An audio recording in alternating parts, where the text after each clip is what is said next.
Ce jour dédié pour la Refoua Shema de Michael Ben Esther et pour la réussite de Dov Ben Simon, Bezrat Hashem. La question de Nathan. Pourquoi est-ce que c'est si grave d'après la Torah de consommer du cannabis ou des psychotropes en général ou autres substances hallucinogènes? C'est une très bonne question. Je pense qu'il faut en parler parce que c'est un fléau qui touche beaucoup de monde. Dans certains pays, même aujourd'hui, c'est vente libre, consommation libre. C'est clair que c'est tout à fait... Alors, il n'y a pas dans la Torah, vous ne prendrez pas de substances hallucinogènes, illicites, etc. Ce n'est pas écrit comme ça. Mais tout l'esprit de la Torah crie et hurle que c'est interdit. C'est comme si on me dit, voilà, quelqu'un a mis un chat mort dans le Aaron Kodesh, près du Sefer Torah. C'est écrit nulle part que c'est interdit. Mais tout le monde comprend que c'est pas tout à fait adéquat à l'esprit de la Torah. Là, quand on parle de drogue, c'est bien plus grave. À part à Purim, où il y a une mitzvah de se saouler pour être inconscient. Et pourquoi de cela, j'en parle dans le cours que j'ai fait sur Purim. La Torah se bat de toutes ses forces pour donner à l'homme le maximum de conscience. La conscience de soi, la conscience de la gravité de la vie. Et je suis très précis dans ce que je dis, parce que la vie, c'est une chose qui est grave. Pourquoi elle est grave? Parce qu'elle a une fin. On ne vit pas éternellement. Et le résultat de ce qu'on fera dans cette vie, il est infini. Donc la gravité de chaque seconde de notre vie ici, ça a une valeur bien plus grande que toute chose qu'on peut imaginer, vu que c'est une valeur infinie. Et les grands sages d'Israël sont... J'ai lu dernièrement le Rav Steinman, il est passé une fois il est venu à Jérusalem, et quand il repart, quand on sort de Jérusalem, on voit le cimetière. Pendant 10 minutes, il était... Et comment les gens ne se réveillent pas de ça? Voilà, regarde, des tombes, et des tombes, et des tombes, et des tombes. On finit un beau jour. Les gens n'aiment pas parler de la mort, parce qu'ils n'aiment pas penser à ça. Mais il ne faut pas être idiot, d'accord? Depuis qu'on est né, on meurt.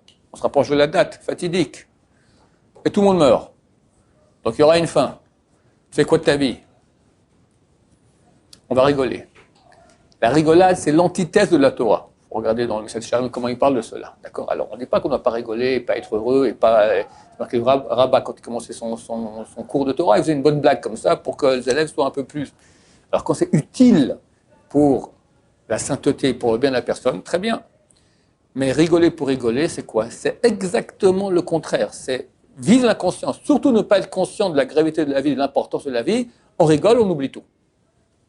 Des fois, c'est nécessaire. Quelqu'un, s'il pense à la vie, il se tire une balle, alors on va aller voir un film rigolo. La blague pour la blague, parce que c'est sympa de rigoler, de quoi ça provient? Ça provient d'un désir d'insouciance. Mais t'es fou? Quoi insouciant? Toutes les secondes, la vie passe, et tu es en train de mourir, tu te rapproches de la date fatidique. Tu veux être insouciant? C'est criminel. Tu comprends que mon message est très peu médiatique, d'accord? Ouh là là, qu'est-ce qu'il est angoissant, le Rav Shaya. Mais c'est la réalité.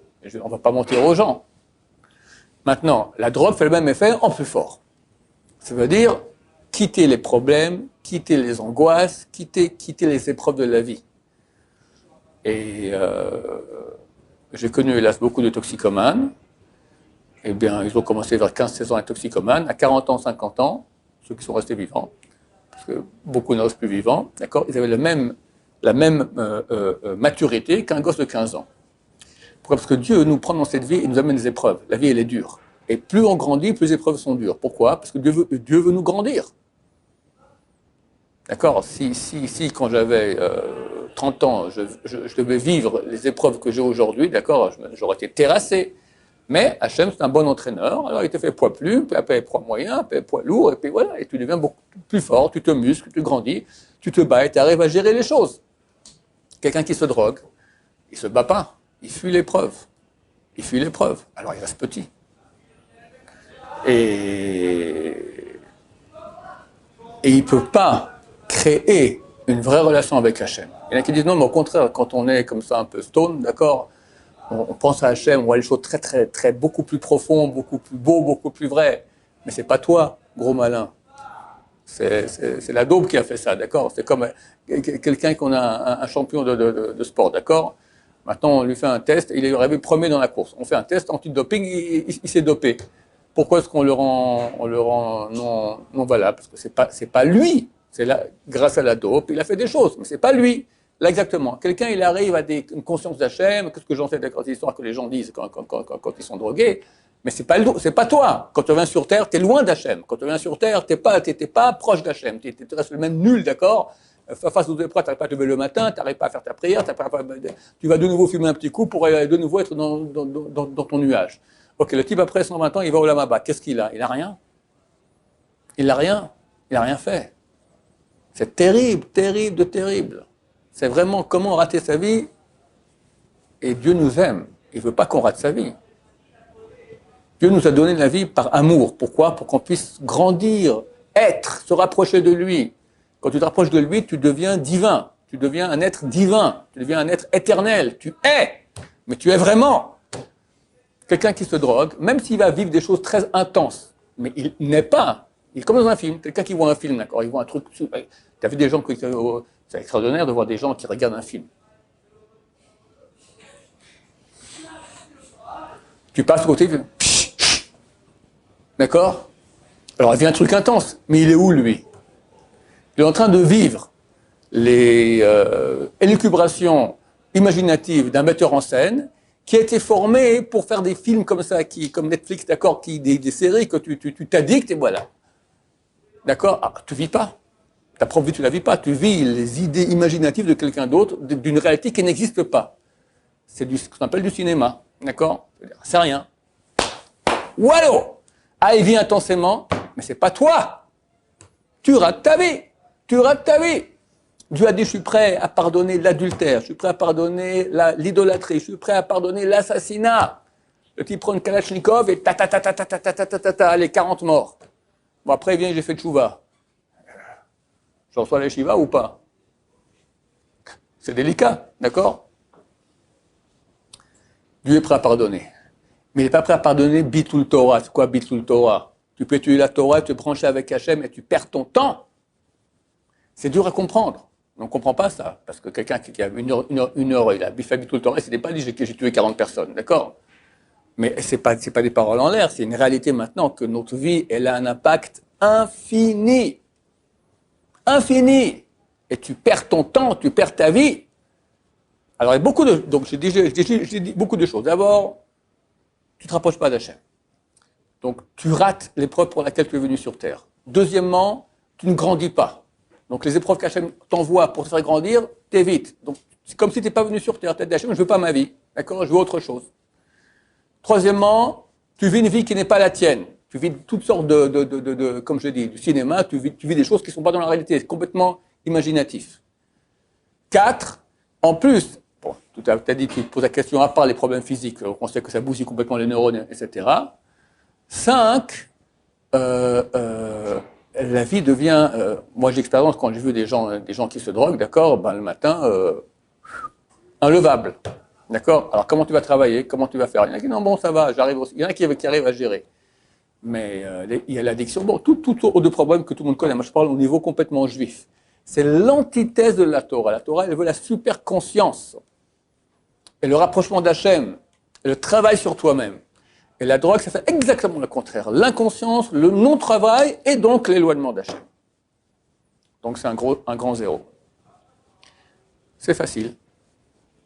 Et c'est très dur de s'en sortir après aussi, l'addiction, d'accord? Très très dur. Il y a des gens que j'ai connus qui étaient super addictés, ils m'ont dit, s'il n'y a pas eu la Torah, j'aurais jamais réussi. C'est tellement bon. Il n'y a que la Torah qui a réussi à remplacer la beauté de la Torah, hein. Mais c'est des gens qui sont investis. Je connais quelqu'un, il avait des plantations. D'accord? Et il a fait tchouva, et c'était dur, mais il a arrêté. Mais après, il est devenu Tamil Chacham, un grand Tamil Chacham. Et il m'a dit, s'il n'y avait pas eu la Torah, je serais complètement retombé, c'est beaucoup trop bon. Il n'y a que dans toute la réalité qu'il y a dans le monde, la seule chose qui est aussi bonne et meilleure que la drogue, c'est la Torah. Mais il faut accepter de rentrer et prendre sur soi le joug d'études de Torah. Voilà, je crois que j'ai dit ce que j'avais à dire. On ne parle même pas des problèmes financiers. On parle ni financier, ni addictif, ni physique, ni rien du tout. Ça bousille les neurones, ça bousille tout, Et puis ça bousille ta vie. Le type, il se marie, il fume. Alors qu'est-ce qu'il va... Alors des fois, les deux, ils fument. D'accord. Alors les enfants, qu'est-ce que ça va faire? Bon, ben, c'est pas une vie, c'est un truc complètement anormal. Complètement anormal. Complètement anormal. Voilà, que Dieu nous protège. Amen, ma chère, rapidement, et que tout le monde soit rapidement désaddicté. Je vais quand même rajouter une chose importante aussi. Il y a des gens qui sont pas addictés. Mais de temps en temps, ils fument. Ils appellent ça les ambiances. D'accord, avec les copains, samedi soir, il y a une ambiance. Allez, un petit joint comme ça, de temps en temps. Ce sont des addictés totaux. Complètement. Parce que quand on leur dit arrête, ils sont incapables d'arrêter. C'est quoi une addiction? C'est que tu n'es plus maître de toi. Il dit, bon, ça va, je sais pas. Il y en a qui fument 15 joints par jour. Il y en a qui fument un joint avant d'aller dormir. D'accord? Il y en a qui fument 2 joints par semaine. Le type qui fume, allez, une fois toutes les 2 semaines, avec l'ambiance de ses copains le samedi soir. D'accord? Arrête. T'es capable? Je peux arrêter quand je veux.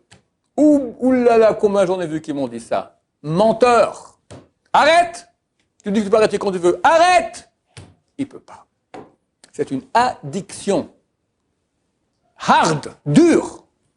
Bien qu'il y ait bonne consommation fréquente, c'est une addiction hard, dure. Il faut le savoir. Tu es addicté à la drogue. C'est pas parce que certains pays, comme le Canada, ont autorisé la vente de drogue et la consommation libre que ça veut dire que le truc il devient inoffensif. Il est grave, il est méchant, il est anti-Torah. Il est grave, méchant, anti-Torah. Et tout celui qui fume, même peu, il est addicté. Il faut dire un beau jour, terminé, jamais. Et s'il tient bon, alors on peut dire qu'il est, Baruch Hashem, sevré et aimé d'Hachem. Oui, tu as une question? Comment est-ce qu'on peut considérer que c'est une bonne chose de remplacer une drogue qui serait le cannabis par une autre qui serait la Torah? Ça crée un rapport à la Torah qui est spécial. Donc tu dis que cette personne-là qui était addictée au cannabis et après est passée à la Torah, tu dis, bon, bah, ça change rien, il est addicté maintenant à la Torah, qu'est-ce que ça change? Mais ça change tout, mon cher ami. Parce que la drogue, elle t'addicte à une chose qui est vide. Elle ne te construit pas, elle ne te rapproche pas d'Hachem, elle, au contraire, elle te bousille complètement et au niveau physique et au niveau spirituel. Alors que la Torah, elle te construit complètement. La Torah, c'est une vraie réalité. Il faut comprendre que Hachem a créé l'homme pour le contenter, pour qu'il soit heureux, pour qu'il jouisse. Je crois que même en français, on dit, c'est dire quoi en français? Hédonisme?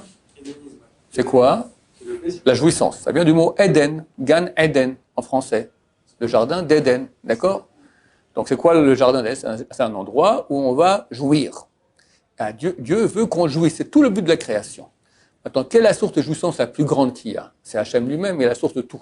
Il a inventé le cannabis, il a inventé le chocolat, il a inventé les filles. Il dit, écoute, ça c'est des... Laisse tomber, moi je te propose beaucoup plus que cela, je te propose le chocolat. C'est bon le chocolat, non?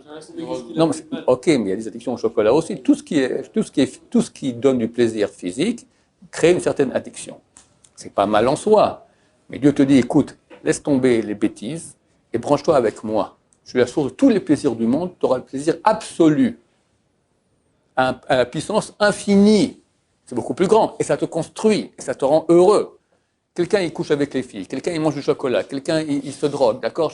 Tous les plaisirs de ce monde, il fait tout ce que tu veux. À cause de ça, il est mieux, il saura mieux se comporter avec sa femme, ou la femme avec son mari. Est-ce qu'il saura mieux se comporter avec son entourage? Est-ce qu'il saura mieux se comporter avec ses enfants? Est-ce qu'il est épanoui? Est-ce qu'il est quelqu'un de bien? Pas du tout. Au contraire. Par contre, quand quelqu'un va étudier la Torah, il va la pratiquer, il va commencer à mettre en pratique cela, alors il enlève le mal qui est en lui, il devient quelqu'un de bien, quelqu'un à l'image de Dieu, qui est aimé par les gens, que tout le monde aime sa compagnie, aime ses conseils, c'est un type réussi. Ce type a réussi et il est heureux. Et en plus, il a droit à la présence divine avec lui ici sur terre, il est protégé, il est aidé, on voit la main de Dieu à chaque seconde, on ne parle pas de l'Olam Haba. Il est reçu comme un roi, comme un ange. Alors les deux, c'est un plaisir, mais c'est un plaisir qui t'amène en enfer, vite, t'as raté tout, et c'est un plaisir qui te réalise vraiment. C'est exactement en cela qu'il y a un choix. On te dit plaisir et plaisir, mais qui propose quel plaisir? Là, c'est le côté du mal qui te propose ce plaisir-là. Qui va te proposer le mal? Viens en enfer. Ça, c'est les conclusions après, d'accord? Il propose toujours quelque chose de bien, immédiat. Le problème, c'est que le mal, il propose un plaisir immédiat. Tu fumes, voilà, en 20 secondes, t'es parti, t'es en trip, d'accord? T'es une Gemara, c'est pas aussi rapide, d'accord? Et la connaissance de Dieu, la présence de Dieu, ça, c'est une construction, donc c'est pas aussi rapide. Mais là, ça passe et il n'y a rien, et tu restes rien. Au contraire, tu t'enfonces.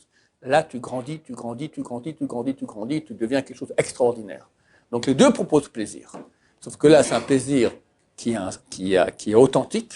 Là, c'est un plaisir qui est futile, qui passe très vite. Les conséquences de ce côté-là, elles sont terribles. Et les conséquences positives de ce côté-là, elles sont extraordinaires. Il n'y a pas mieux que ça dans la réalité. Baruch Adonai, l'olam, amen, amen.